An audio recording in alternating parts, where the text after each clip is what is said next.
This is the We Built This Business podcast. Today, we're running our how-to mini-series where we speak with a business owner who is an expert in a particular area so that we can learn and do a deep dive and find out more information to help our own businesses.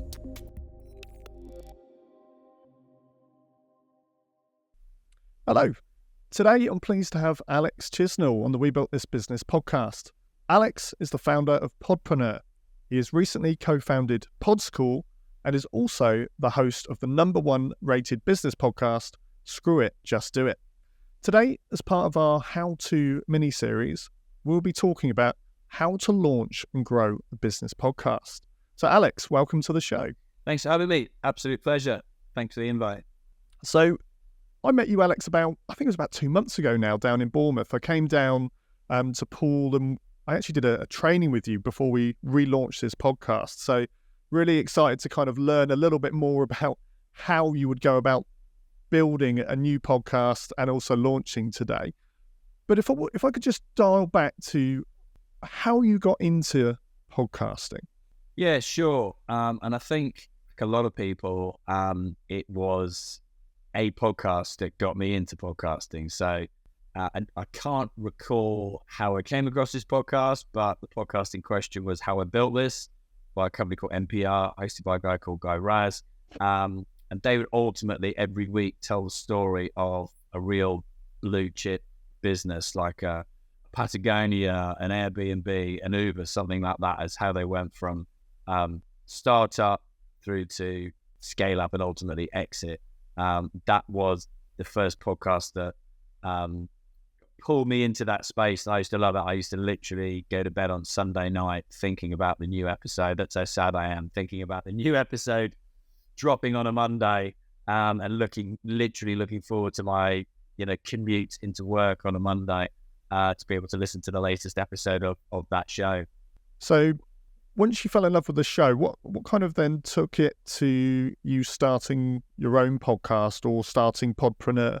Yeah, so I was at Virgin Startup. I was a delivery partner. I ultimately started as a mentor, then a part-time business advisor, then a full-time business advisor, and then they asked me to become a delivery partner, whereby I looked after 8 or 9 counties for Virgin Startup. And Virgin Startup, for those who don't know, is Richard Branson's not-for-profit business, helping entrepreneurs with funding and mentoring to start a business. So I was in that startup space. I'd just found podcasts, and the podcasts I was listening to were, very much in that space I was in, entrepreneurial, business related podcasts. And I thought it would be a great idea for Virgin Startup to launch their own podcast. So I went to them with a business case for it. Being a startup, they said, as long as you're prepared to do all of the work and expect no money in return, then go for it. So I was that, switched on by podcasts at that point in time. I was just like, yeah, brilliant. Let's start a podcast. So I went out and I recorded the first 6 episodes, I think, of the January of 2017. And ultimately, I didn't launch them until the May, some 5 months later. But during that time, to cut a long story short, I had to go through many hoops and layers of red tape from Virgin. We literally went from Virgin Startup through to Virgin Group, to Virgin PR, to Virgin Senior Management. And cut a very long story short, I think something like 24 people listened to the podcast. And they said it was on a Friday. I literally had these calls on a Friday, a series of phone calls every couple of hours, going further up the chain. It's a yes from us. It's a yes from us. It's a yes from. And the final one, when it got to, I think it was Virgin Management, was that yes, we like the podcast, but could you change 2 things? And I'm like, okay. They're like, could you re-record every episode in the style of all the existing Virgin podcasts? And could you change the concept of the show? Because we're thinking of doing something exactly the same. So I did give it a thought, a momentary thought. And then I literally simultaneously came up with the title of the podcast, which just screw it, just do it, because I just thought the positive was that it would be great to launch a podcast for the Virgin brand, because as I realized at the time that the power of like a Virgin email, the power of the Virgin brand and getting guests and such like was super powerful. And I found out, by interviewing people like Lewis Howes, who had huge followings at, one of the top podcasts in the world, they were taking my calls because they thought I could ultimately lead them to Richard Branson, which I couldn't. It's not as simple as that. If it was, I would have had Richard on my show. The fact that I worked with him for 20 odd years. So ultimately, I decided to say no to Virgin and launch what I already had as my own podcast. And that intervening delay was waiting on Virgin, but also my own doubts, my own procrastination. There's those, the monkey mind myself thinking, is anyone going to listen to this? Will anybody like my voice? All those kind of things that sound stupid now, but equally I know that everybody has at some point in their podcasting journey, or most of us do. So once you started committing to releasing your own show, what was it that kept you going? Like you said, when you had those kind of thoughts of, is anyone listening? Yeah, good question. What kept me going? I know I'm the kind of animal that is persistent, and a huge believer in consistency and just, showing up every day, putting in the work, playing the long game, and ultimately believing that will pay off in whatever I'm doing, be that, training for an event like a marathon or a podcast. So for me, I had no idea at the time how many episodes I was going to put out. There was never a timeline in my head like I'm going to do this for 3 months, 12 months, 7.5 years, as it's turned out thus far. It was just, I'm going to do this thing. And I don't think it was very long into that, I saw the benefit from that. I had the second year of my podcast, I was very much treading water and not doing anything other than recording the episode, putting it out there. I was not even promoting it really at that point in time. I just became super busy with what I was doing. I think I had 2, if not 3 businesses at that time I was kind of juggling. Wow. So it was only in the January of 2019 where I made it a priority, and I set a goal for that year, which was I will get this podcast to number 1 in the UK. And I did that within 6 months of launching the podcast. And then by the end of that year, it had gone number 1 in something like 9 other countries. And it was a real lesson in goal setting and, not being afraid to dream big and going, well, in hindsight, why didn't I make a bigger goal than that? But yeah, ultimately, I think it was just my mindset that kept me going, in all honesty. It was that mindset of being persistent, of not giving up, and refusing to kind of take the less than dynamic download, shall we say, as a knockback on my confidence. Yeah, I think a lot of people can resonate with that, either if you're a business owner or entrepreneur, because often when you first start a business, you have the same doubts. You put your product out and no one wants it, or one person buys it, 2 people buy it, but you want thousands of people to buy it, and you just keep going, and then 6 months later, you're still in that situation. And I think it's similar with podcasting. A lot of it is about obviously timing, but it's staying around and just constantly building up. The show, you said, got to number 1 within 6 months, and it's probably a longer question than this, but how did you do that? How did I do that? Yeah, so I definitely setting goals around it was a big thing, because it gave me a focus. Yeah, whereas before I was just kind of treading water. It was, let's put this out this week, let's put this out this week, let's just keep going. There was never any fixed goal in my head. So like in business, it's like, if you don't actually set a goal, if you don't actually put any metrics to measure it, how the hell what is success? Which is now the first thing I ask anybody through my podcast agency when I start working with them is, what does podcast success for you look like? Because it's going to be different from everybody. Not everybody is going to set out as a realistic goal that they want to get their podcast to number 1 in their niche. Ultimately, people are using it, especially in business, as a tool for their business. Thereby, by its very nature, it's going to be niche. You only need, 1,000 people, for example, to listen to your podcast if you're using it as a tool to generate leads and ultimately business. For your endeavor, I think with a podcast, it doesn't need to be listened to by hundreds of thousands or millions of people. You don't need to be, the next Tim Ferriss, Stephen Bartlett, Lewis Howes, fill in the blank basically for your niche. So for me, it was definitely getting super focused about it, putting some goals around it, putting some measurements around it, getting my team more switched on to it. So went from having my own podcast to then having a podcast agency, and very soon it became abundantly clear that my podcast was, the bottom of the chain. It was the one that was least thought of, that was always being rushed to put out this week. And I was just like, hang on a minute, guys.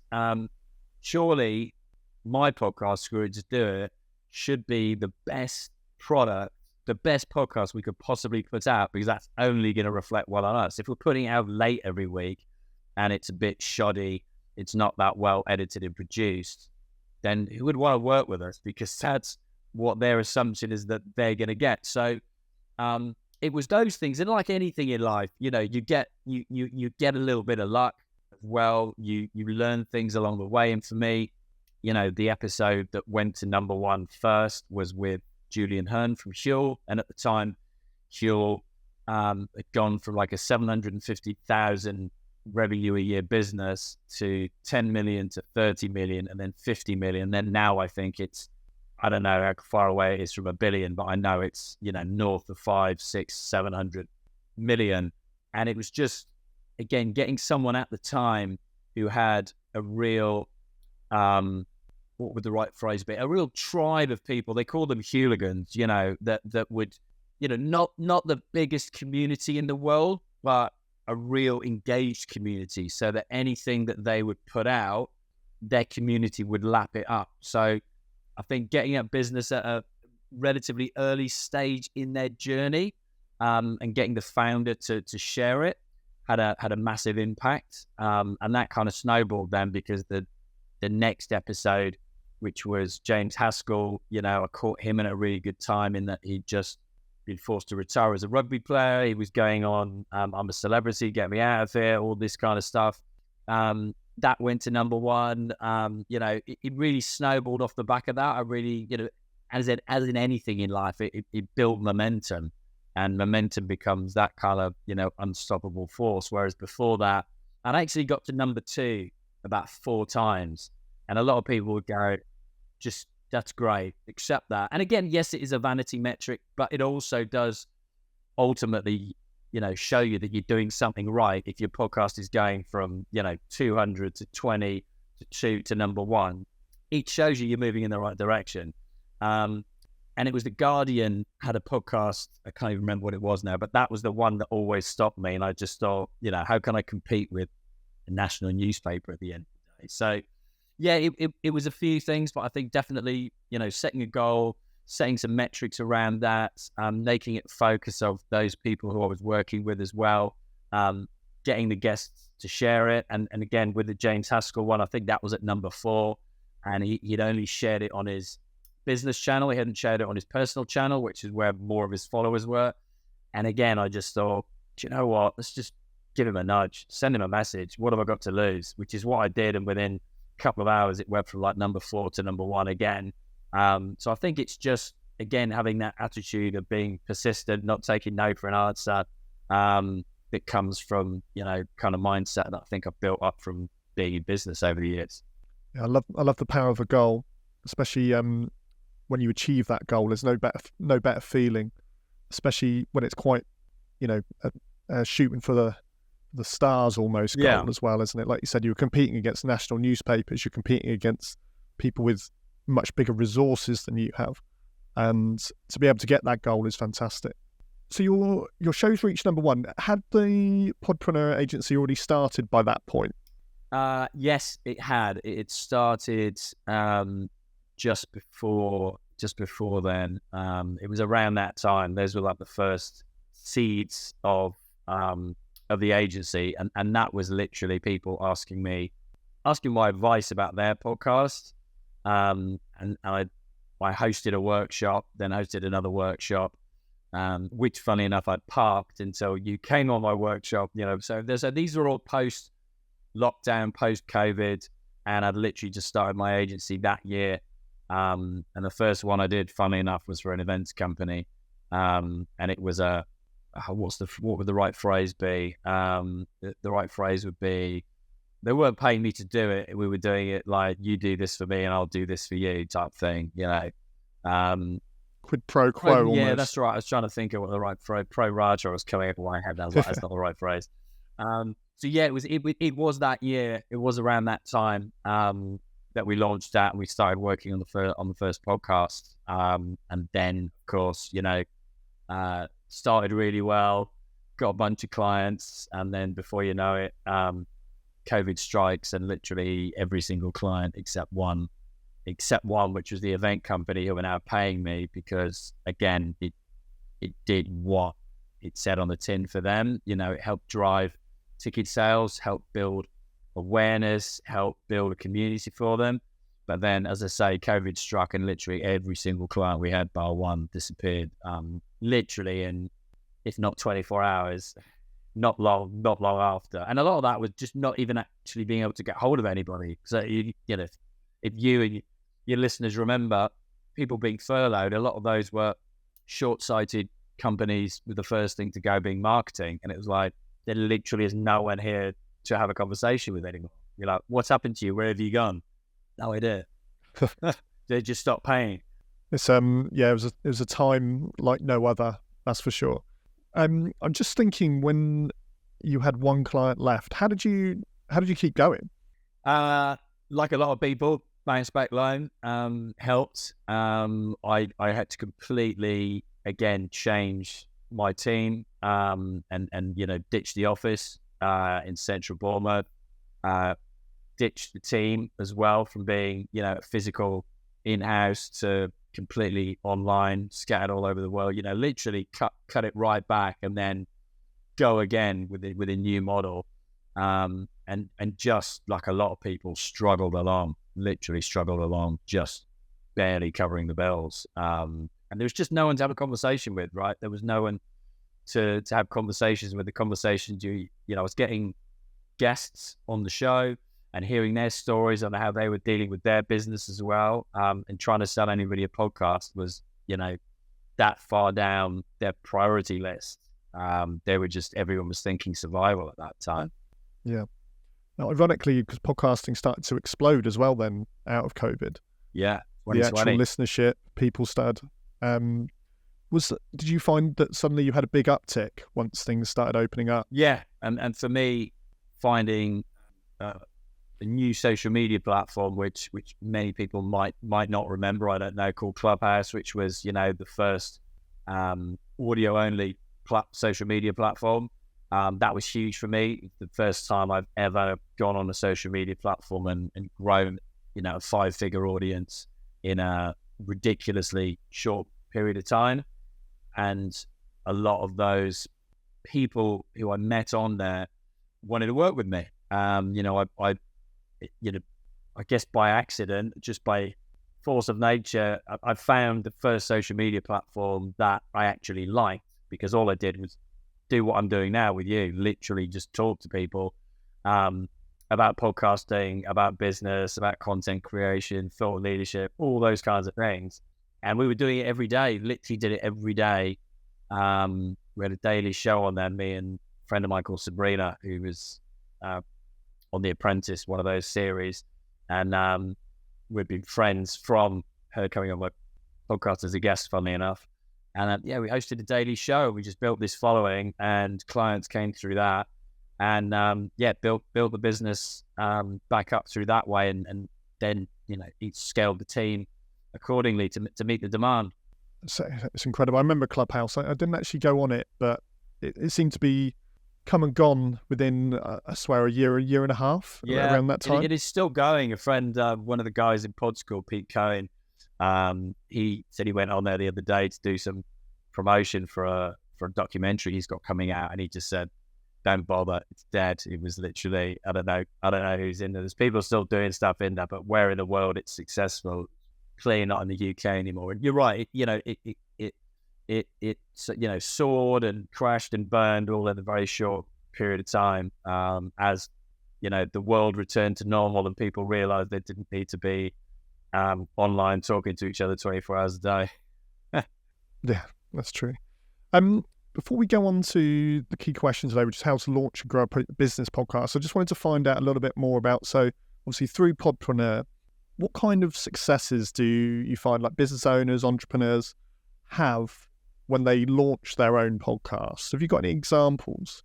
Yeah, and I think there's a couple of different examples I would give. A lot of this, and I think this came out of Clubhouse, a lot of people which were solopreneurs, people who they were the face of the business, they were the business. Maybe they had a PA, a VA or marketing assistant, and they were using it, specifically as a mouthpiece for the business, as a top of funnel, to put themselves out there as a thought leader in the business. A lot of those characters, we created podcasts for everybody. For example, like people who'd come off reality TV shows and they were trying to monetize their following there, and then they'd set up a business. So people like Danny Williams, for example, who came off Love Island and then retrained as a personal trainer and launched, a personal training business, and he's getting, different brand deals. So he wants to put himself out there so people can find him, pretty easily. Right through to, we give an example of a business I was recording with this week. So a company called Detected, who are in the financial gateway space. Financial systems. So anytime you go to make an online purchase, what is happening behind the scenes to actually make that purchase happen, to do all the necessary checks on that card. They put out a post about 2 weeks ago that they had, and it was a great analogy actually to try and, understand, that kind of a business that most people wouldn't have anything to deal with, super niche. But the founder there, Liam, used his podcast, which is called Not What I Expected, because he ended up in that industry as a background as a former professional rugby player, not knowing anything about, financial gateways and such like. He used it as a tool to get in front of decision makers who he could do business with. So, we've had guests on the show who've been like, the head of Visa, the head of Barclaycard, the head of MasterCard, and other organizations that people wouldn't have heard of, but of that ilk. And he put out a post the other week and he said, we've just done a deal with, basically think of Amazon.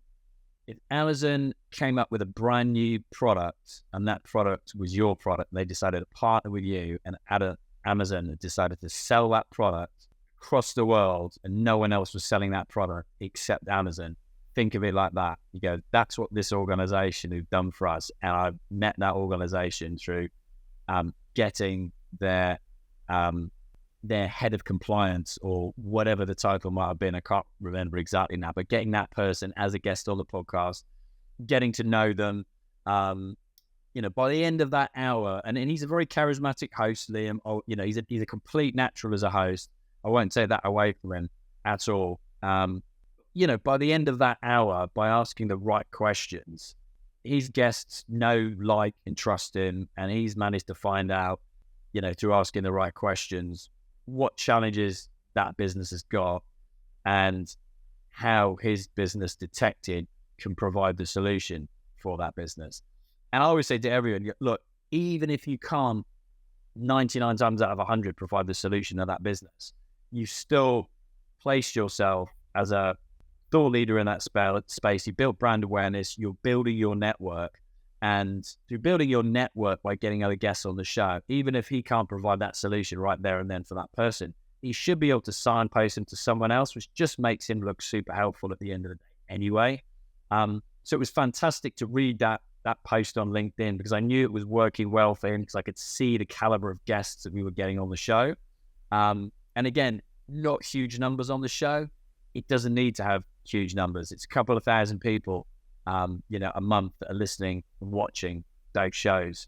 And he's only done 9 episodes to date, yet to have that kind of a deal come off the back of that show. And I know, that's the big one that he made a post about, but equally from those 9 guests, he said he's done other deals, through guests that have come in the show as well. So for me, that's exactly how I would be using a business podcast myself.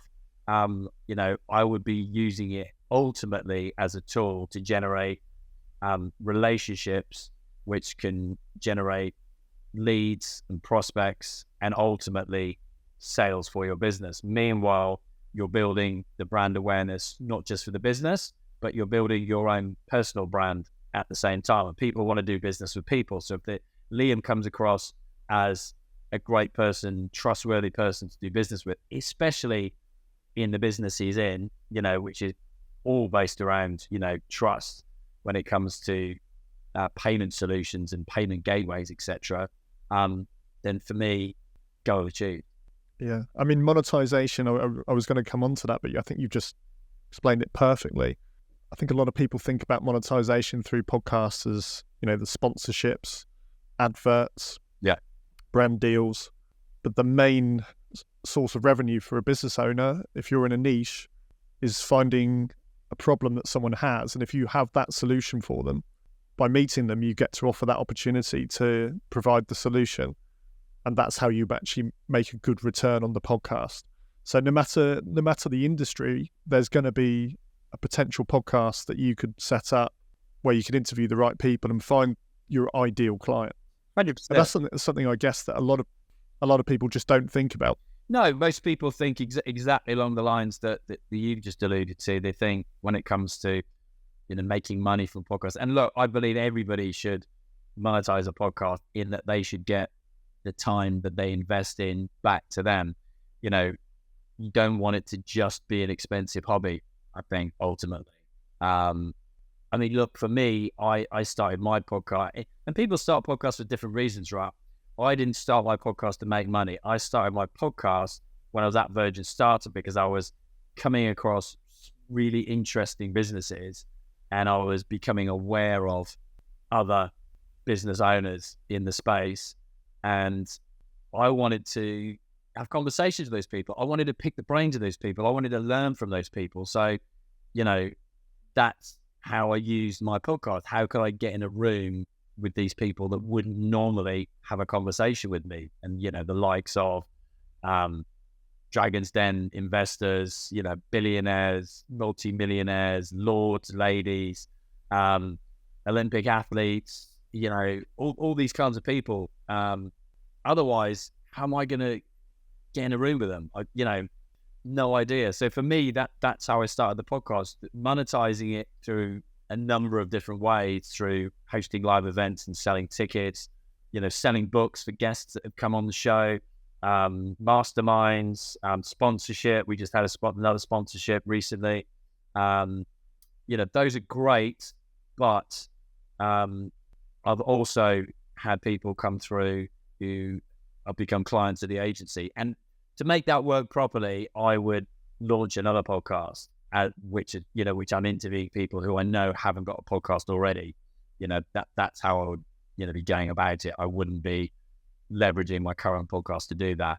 For me, I'm more than happy to host my podcast and just continue to meet super interesting people who ultimately, become friends. A number of them become very good friends, and to have, people on speed dial in your back pocket that you could go to and ask. So I'm thinking of selling my business. What's your advice? You're speaking to people who've, done multiple exits for multiple millions of pounds. That's just one example. Or how do you grow a community? And go to somebody who's actually, like my guest, that the episode came out yesterday, community of 8 million people on social media in 3 years. Well, let's chat to Ian about how we managed to do that, and then meanwhile, this morning, we're going back and forth on WhatsApp with a few messages. It's like, you can't put a price on that. You really can't. Yeah. Yeah, definitely. And I think those are the kind of hidden benefits from podcasting. Like you said, you don't often have those opportunities to speak to people from so many different areas of the market or the world. And podcasting enables that. Yeah. For those business owners that are now thinking, you know what, I'm interested. I'm thinking about maybe launching a podcast. So tell me about Pod School, because I've recently joined this. So if you could tell everyone about Pod School, and then if we talk about how to launch and then look at a little bit of how to grow a podcast. Yeah, sure. So Pod School literally, and it probably doesn't happen in many industries, but myself and what James Burt, who should be a competitor, another podcast agency owner and also another podcaster, he'd interviewed me for his podcast years ago, actually, called Building the Brand. And then we reconnected on Clubhouse, and we started collaborating by being one of a couple of people who people would just ask when it came to podcasting, can we get your knowledge? And we both just came to the conclusion we've been chatting on and off for probably a year or so about different ideas that we had in the podcast space. We'd meet up if the podcast show in London every year as well, exchange a few messages and stuff. Would you like so-and-so as a guest on your show? Pretty informal stuff. And then both came to the same conclusion ultimately that there didn't seem to be a podcast community, especially in the UK. All we could find was a couple of communities in the US, but nothing else. So like with anything in life, I suppose, like with a lot of businesses, it's like if it doesn't exist and you believe there's a demand for it, test that demand and build it yourself. So we did that. We sent out a bunch of, I literally asked Daniel Priestley, who's a recent guest of mine who people may know from his numerous books or appearance on Diary of a CEO, Stephen Bartlett's podcast recently, because he had about 2.5 million downloads, and told me he made over £1 million off the back of that 1 hour appearance on that show. And he literally... It's not bad an hour. He literally, unbelievable. I blew my mind that day. I didn't realize it would be 7 figures. And ongoing, the podcast continues to gain downloads. But yeah, I literally just asked him, what would you do? And he literally just walked me through exactly, what he would do by, starting a wait list, testing the demand. If you're getting 3 to 4% people agreeing to that, send it out to about 3,000 people. And he goes, I'm looking for mostly good. Most people would send it out to about, 100 people, and they get one person saying yes. And he goes, I always put it out to about 3,000 people. I'm looking for 3 to 4% return. And then you just got to increase the numbers. So look, Pod School is community for people who either want to start a podcast or who have a podcast and want to grow it, want to scale it, want to monetize it. Anything and everything to do with podcasting is completely free. And that's what we did. And thus far, we had a return rate. We've got 140 people, I think, in there now. And we've decided right now is the time. We've tested it for a couple of weeks. It works. There's clearly demand for what we're offering. So let's start scaling it. Let's start pushing it and promoting it and getting more people to join us. And let's see where we can go with it. Can we create the biggest community of serious podcasters in the world? I don't know, but let's give it a go. So we're doing 3 lives on there a week and every day, replying to questions and comments and that kind of stuff. Yeah, and I obviously, as you know, I'm a member as well, and I'm enjoying being in a community with other people that are also on that kind of journey of starting or have already got an existing podcast and looking to grow. Where can people find out more information about the Pod School? Yeah, so you just need to go to, so Alex Hormozi, who many of your listeners will probably know, kind of second coming of Gary Vaynerchuk, I would say. He's all in on a platform called School, SKOOL, school.com. And on school.com, it's a community building platform. There's a community for any topic you could possibly ever think of. And Pod School, which is our community, is on there. So PODSCHOOL. We spell it the traditional way, not like the Yanks. So to find it, I think you would literally put in school.com/Pod School. So it's easy to find. You just need to download the school app, SKOOL, or go online to the website and find it on there. And just look up Pod School, search for Pod School, and you'll find us. And maybe we can put the links in for that as well for this show. Lovely. Well, we'll put it in the show notes, definitely. Perfect. Just finally, Alex, so you're a business owner, you're thinking about launching a podcast. How would you go about launching and then growing a podcast? Obviously, not full, about just very kind of basic level. Okay, so first couple of things I would do is I would first think about why are you deciding to launch a podcast? What are you ultimately looking to gain from the podcast? What is the purpose of this podcast? Is it to, get clear on that first of all, as we've talked about already. Is that to generate leads? Is that to monetize? Is that to build a community? Is that to generate brand awareness? Is it to position the host as a thought leader? Is it all of those things? So that's the first thing that I would do. I would then, really think about what you want to podcast about. So, where do your interests lie and where does your expertise lie? So, for example, it could be as simple as, you are interested in events and you have a company that launches events and promotes events. Well, there you go. Do a podcast about how you launch an event, how you put on an event, how you grow an event. Same for me when it comes to podcasting. Should I launch a podcast about podcasting? Well, I'm in the podcasting space. I've got knowledge about being a podcaster. Let's launch a podcasting podcast. Do you know what I mean? It's got to be where those two things meet for me. It can't just be you've got a passion for this subject, but you don't really know anything about it. Do you know what I mean? I think you're going to get found out pretty early doors. And I don't mean you have to be, have letters after your name or anything like that. You just need to know more than the people you're teaching. Okay. So it's get clear on why you want to start a podcast, what you want to podcast about. You want to then get clear on who you're podcasting to. So it could very well be, if it's a business podcast, your ideal listener is going to be very similar to your ideal customer.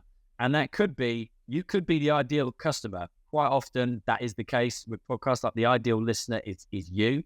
You're trying to attract the same type of people. So, get clear on those three things to start with.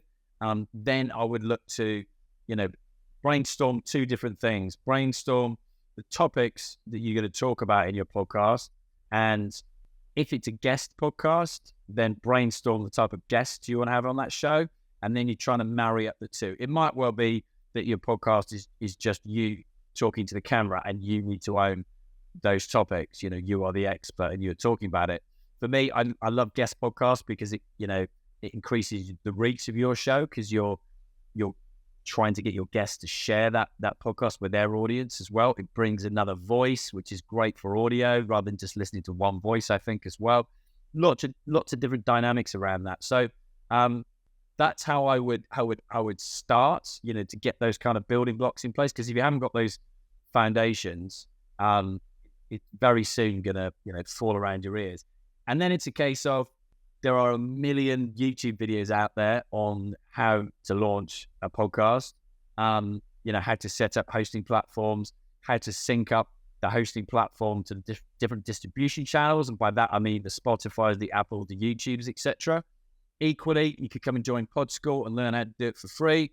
Or like with anything in life, you could pay for an expert to do it for you. So it's that kind of thing. You could either, learn to do it yourself. You could get someone to help you do it with you, or you could ultimately pay an expert to do everything for you. So that's how we go about, initial stages of launching a podcast.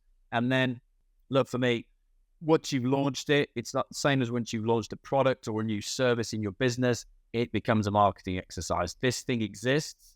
Most people think they've done the hard work then.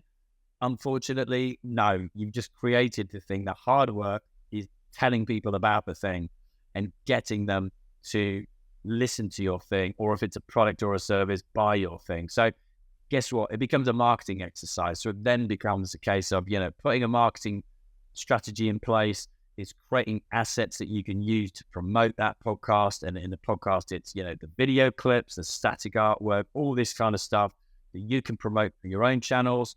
You can get your guests to promote. You can get partners to promote.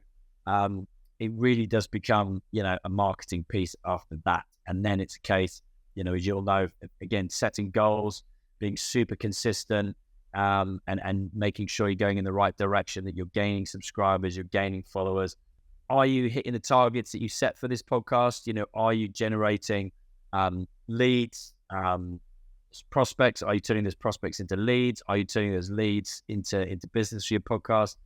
Are you getting a return on your investment ultimately? And for everyone, that return on investment will be different. It really will. Me getting Daniel Priestley on my podcast, I haven't got the same goals as he had necessarily by him going on Stephen Bartlett's Diary of a CEO podcast, where he made, over £1 million, etc. For me, it's making those connections, growing my network. And yeah, ultimately I want to monetize my podcast as well, because once you switch it up and, as you'll know, podcasts cost money, and the more professional you take it, you build a studio like you've done, get cameras involved, etc., video cameras, you travel, it costs money. So we all want to get a return on our investment. Yeah, I think that's a really, really good short analysis of how to launch and grow, because like you said in the beginning, we could do 5 hours on this. Literally, and more. We could do 3 days probably. I didn't think, even 5 hours, I didn't touch the sides on that work. Oh, yeah. Lovely. I mean, it's been absolutely fantastic speaking with you, Alex. You too. Really enjoyed today. Learned a lot. Where can people find out? Obviously, we talked about Pod School already, so we put that in the show notes. But where can people find more about Podpreneur and also Screw It, Just Do It, the podcast as well? Yeah, so I'm pretty easy to find online through my name, Alex Chisnall. There's not many of me out there. Podcast Screw It, Just Do It. You can find that on every platform, just by searching Screw It, Just Do It. YouTube, Spotify, Apple, etc. If you'd like to listen to that. And then podpreneur.co.uk is the website if you'd like to get someone to do the implementation for you when it comes to launching your podcast. And then Pod School, as I say, just go to school.com, spelled with SKOOL, and search for Pod School, PODSCHOOL. And come and join us. It's free. It's an online community, and we're teaching you how to launch, grow, monetize your podcast. Lovely. Well, thanks again, Alex. Really enjoyed today. Pleasure. Thanks for having me. So that was another episode of We Built This Business podcast. This is our how-to mini-series. If you do like the show, please like and subscribe or leave any comments on the show. Thank you.